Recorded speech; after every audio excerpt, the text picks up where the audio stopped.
Hello, and welcome to this week's Mental Health Podcast. In this episode, we will cover the different ways of getting support for mental health and establishing good support networks. Admitting that you might need some support in improving your mental health is scary, and confronting an issue like what's going on in your mind is intimidating. This results in a lot of people not getting the help that they need. Each year, between 20 and 25% of people, just like you and me, will experience some issues with our mental health. That's 13.4 million people in the UK every year. 80% or 10.7 million of these people do not seek any treatment. That number is shocking, but when I stop and think, why do so many people not seek help? I understand it. The reason why we might not want to seek help is different for everybody, but some people want to avoid the stigma that unfortunately still surrounds mental health. Others don't think that they need or deserve the support. For me, it was because I thought that if I sought help, I would have to admit to myself and others that I wasn't okay. Admitting that I wasn't okay meant that in my head, I wasn't like everybody else. I was different and inferior to them. So I would bottle it up and put on an act for others around me. Unfortunately, as for most people, I could only act for so long. In my example, not seeking help when I first noticed my symptoms made me worse in the long run. This may be what you're experiencing too. Maybe you have just started noticing problems with your mental health, or perhaps you want to learn more about the topic. Either way, I hope this podcast provides an insight into what the start of the journey into managing your own mental health looks like. There are more than 200 classified forms of mental illnesses in the ICD-11. You don't really need to know what that is, but in the UK it acts as a standard diagnostic tool used in mental health. In other words, it's a book that healthcare providers use to give you a diagnosis. But because there are over 200 conditions out there, I'm not going to be able to give you a rundown of the support systems for each one. So for this episode, I will be specific for anxiety and depression. These two conditions are the most common. The first step is recognising that you need help, and it's a lot easier said than done. I will go through what depression and anxiety looks like in another podcast, but still, some of the main things that you could look out for are long-lasting sadness or irritability, extremely high or low moods, excessive fear, worry or anxiety, social withdrawal and dramatic changes in eating or sleeping habits. But the general gist of it is that if your thoughts or feelings severely impact your daily life for 2 or more weeks, you are highly recommended to seek professional support. It's important to understand that it's a common feeling to feel unsure about seeking help or not. People feel like they should wait and handle things on their own, or that there will be a burden on other people. But I want to reassure you that it's okay to seek support. We live in a country that wants to help every single person possible, and there are so many people out there that want to help you. So before we get into your first steps in support systems, let me cover 4 really quick points that you should keep in mind as we explore this topic. The first one is that every single one of us is unique, and that means that you might need to consider what support options could work best for you based on your preferences and severity of your condition. The second one is what might work for you today might not work for you in the future. As you know, your mental health changes, so it could be a good idea to keep a record of your experiences to reflect upon. The third one is that being diagnosed with a mental health condition is not the end of the world. In fact, it can often be the start of a better future. Once you know what you are dealing with, you and your support network can create measures to improve your mental health over time.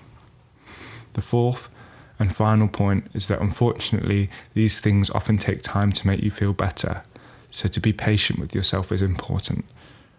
I find it easier to imagine support systems around what you need them to be rather than viewing them as static. Imagine you have some ups and downs, but overall you are pretty content with life. You are going to require a different support network than somebody who is entering crisis. I will start by explaining the support networks you could utilise if you're pretty happy or just having a few down days, as we all do, to make things easier. This is where friends, families, or colleagues could be significant in creating an initial support bubble. Establishing this first support network sounds pretty easy on the surface of it, but a lot of the time it's harder than we think. As I struggled with my mental health, I realised that I had pushed away many of the people that I considered to be in these groups. Social isolation is a trademark of depression and anxiety and impacts your health significantly. It increases the risk of coronary heart disease and strokes, and negatively influences psychological well-being, leading to more depressive symptoms. So not only could reaching out to people help lift a burden off your shoulders, but it could help rekindle or build new connections with people, helping to improve your overall mental and physical health. There could be a couple problems with this. You might not know what to say. You might not feel like you've got anyone there you can talk to. You may feel like nobody you can talk to will understand you, or maybe you have some social anxiety that makes interacting with other people difficult. I can reassure you that these thoughts are entirely normal and you are not alone. A psychologist may want to help you break down some of these issues and create a framework for how you would get through them. A common way of doing this is to break them into stages. These are the preparation, action and maintenance stages. We will start with the preparation stage. An easy example would be to plan a conversation a little ahead of time. This could be with anyone, friends, family or a mental health care professional. There is no rule book to having a conversation with someone. Still, here are some tips I was given to make this kind of conversation a lot easier. Find a method of conversation that feels right for you. This might be face-to-face conversations, or it might be easier to talk over the phone or write something down. Find a suitable time and place. There might not be a good time, but there can be somewhere where you feel more comfortable and are unlikely to be disturbed for a while. Practice what you're going to say. For me, this one was crucial. You could do this in your head or make some notes. Phrases like, "I'm not feeling myself lately," or "I'm finding it hard to cope with this at the moment," might provide a good starting point. Offer them relevant information and examples. Quote some stuff that you found out in these podcasts or online. Maybe even link it to something that you know that they have gone through, so that they can empathise with you. Be open and honest. I feel like this one is pretty self-explanatory. Still, it is important to understand that sharing something so personal can be uncomfortable initially, but explaining your feelings honestly is the best way to help others truly understand you. Suggest something that they could do to help. Just listening to you could be enough to really help sometimes. Finally, don't expect too much from one conversation. Some people might not fully understand straight away, and that's okay. Mental health can be a challenging thing to process. If possible, plan more opportunities to talk to this person during this first conversation. For someone who suffers from social anxiety, in preparation, some good ideas could be to write down what you're feeling anxious about. If you can rationalise these anxieties over time and approach a friend or family member, then great, go for it. If not, that's okay. Sometimes it can be easier to talk to a stranger about how you're feeling. This is where the Samaritans or other helplines are fantastic. Suppose you feel like you haven't got anyone there that you can talk to. There are a couple things that you could do. The Samaritans are a listening service that aims to be a preventative service for people suffering from mental health, so they could be a great option. You could also ask to talk to your GP or another healthcare professional who could do some talking therapy with you. Another option is to try and build up these social networks. Have you considered joining groups like the WI, sports teams, or contacting old friends or family members? Personally, however, I have experienced that an excellent method of talking through your thoughts to others is to join a peer support group. These groups of people that are going through the mental health problems that you are. They can provide a safe and welcoming environment for you to offload and meet new people. Again, for someone who is suffering from social anxiety, this process can be challenging. Systematic desensitization is a process whereby you slowly expose yourself to something you feel anxious or fearful of. So imagine that you want to become more social and make a couple new friends, but at the moment that is too big of a step and it flares up your anxiety too much. You can make a plan to increase your social exposure gradually. A psychologist could help you create this plan if you struggle. Once you have done these things to prepare yourself and feel ready, try the next step, enter the action stage. This is when you make that call or you have that conversation with someone about how you've been feeling. So what if you've been struggling a bit more than just a bad few days? It is advised that you should talk to a healthcare professional such as your doctor or GP. This is the traditional route through the NHS. Your GP can make an initial diagnosis, offer you support and treatments, and refer you to a specialised service. So they can be really valuable contact at your disposal. Side by Side and Health Talk are friendly, supportive online communities for people experiencing mental health problems. For many people, they can be an easy place to talk to about your issues without feeling exposed or vulnerable. Other points of contacts could be private counselling centres, local mental health charities like Mind, or community wellbeing services, or even a mental health liaison officer at work or school. My point here is that there are lots of places you can contact for support. Some of them you may already be in touch with.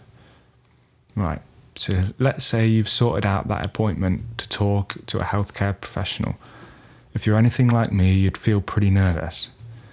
So knowing what to expect could be helpful. Most initial appointments are usually short. They might ask you how you've been feeling, how long you've felt like that, any possible causes for your thoughts and feelings, and your medical history. The outcome of your appointment usually depends on what you say to them, but typically it will be advising you to self-refer or referring you to another service directly. They might give you a diagnosis, offer you some medication, or maybe monitor you by booking another appointment. It's important to remember that despite the healthcare professionals being an expert on medicine, different diagnoses, and effective treatments, you are the expert of your own experiences and how you feel about what you want to do. So if you're unhappy with the plan that a healthcare professional has provided, then you have options. You deserve the best care. Unfortunately, sometimes it doesn't quite work with one healthcare professional. So you are well within your rights to request a different GP, therapist, or practitioner. This is common, so don't worry, it won't be taken personally. Sometimes things don't seem like they're working out though. This process can be frustrating, especially when you feel like people aren't listening to you. This is when having an advocate could be great. An advocate's role is to listen to your views and concerns, give you information and help you explore your options and rights. Sometimes they can also accompany you and support you in meetings. Most people can access community advocacy services or specific advocacy groups, for example, Mind Out, which offers advocacy for LGBTQ+ people. If you are experiencing a mental health crisis, however, it is important that you act quickly. By crisis, I mean that if you feel like you are no longer in any control over your emotions, you may be feeling suicidal, showing signs of psychosis, meaning that you are experiencing hallucinations or delusions, or extreme anxiety and depression. Or it could be just something that is impacting your ability to live your life the way that you want to. In these circumstances, reaching out to other people can be hugely beneficial. Calling your GP or 111 to organise an emergency meeting is the perfect first step. This is something that we will go over more in a future episode. Once you have taken this action step, your next challenge is maintaining it. And by maintaining it, I mean to follow through with the appointments you're given, to continue an open dialogue with the people that you have contacted, or to continue building up your social network. It is usual for people to struggle with this maintenance stage. Sometimes your health worsens, and it isn't easy to keep up with the socialising or all the other things that you want to do. This is normal, and hopefully the people around you will understand and support you. This just emphasises the importance of getting the support from a professional. We'll go over the routes that will be available to you once you have taken these first steps in the following podcasts, and I hope that you have found this insightful. Thank you for your time.